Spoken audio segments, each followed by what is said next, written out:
Panning them, panning, panning, panning. All right. Imagine that you're broke and tired from a long work week, and all you want to do is just get away for the weekend and hang out with your family.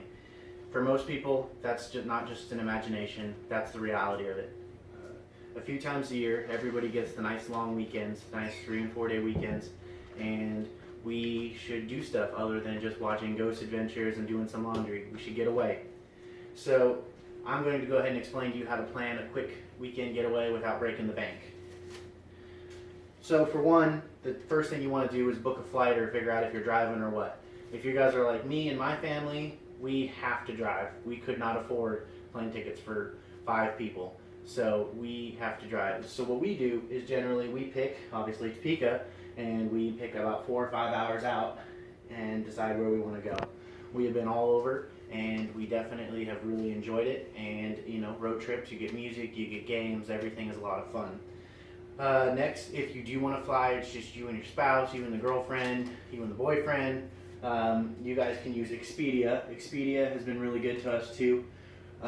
You obviously can bundle with your hotels and your flights. They give you kind of the better deal of the situation here.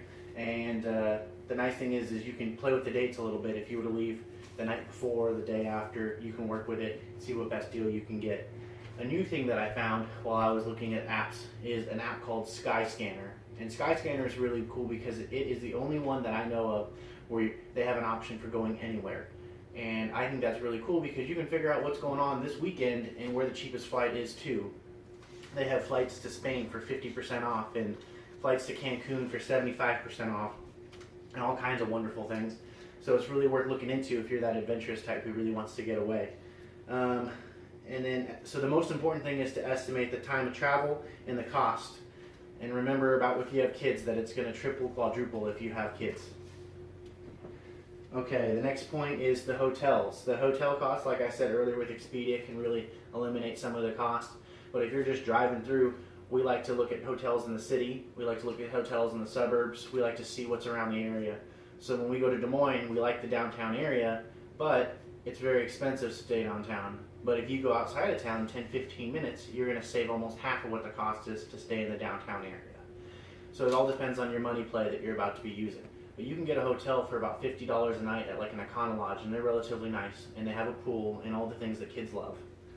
And so don't be afraid to change the location. Say that you want to go to Des Moines, but you don't have the money because there's a big event going on. So you decide, hey, let's see what's in Dodge City, because I've never been there, and who knows, it could be exciting. So there's always that option too, to change up the location and make it fun and an adventure. Next would be eating costs. Eating costs is unanimous across the board. Who doesn't think, oh, I'll just grab some Mickey D's, it'll be real quick, and we'll get this done with? Well, you gotta think, when you're eating 5 people, that's gonna add up, but it still will be cheaper than going out and eating. So get some McDonald's, get some Taco Bell, go feed your kids, they'll have a good time with it, and then you'll be good. But if it's just you and your spouse, you and your significant other, go out and try something new. Go to the brewery, go try some new stuff. I remember in Des Moines, we went and tried this little rinkety-dink taco shop, and that was the best tacos I've ever had in my life. And who would have guessed, right? So just get out there, try new foods, get out and have the experience. All right, and my last main point is money. You can't do this without money, and you gotta have play money to go do stuff. So if you want to go out and do free stuff, they have all kinds of stuff all over the city. They have events like farmers markets and walking trails and all kinds of cool stuff to go do. But other stuff may cost just a little bit of money, but it's for an activity for a whole day. We've taken the kids to science centers and discovery centers, and we've done all kinds of cool events where they cost money, but it's not that much in the aspect of we were there all day. Another thing we do is we try a new activity. We always like to try something new. I tried the Indoor Football League Championship with my kids, and it was so much fun. Never thought it would be. I've never even heard of really indoor football. So it was a new experience. There was confetti blowing everywhere. We had a really great time. Also, another event that we did was a roller derby. A roller derby was really fun. Didn't know how the points were working, but I gotta tell you, we got the t-shirt, we were there, we were screaming and cheering, we had a great time.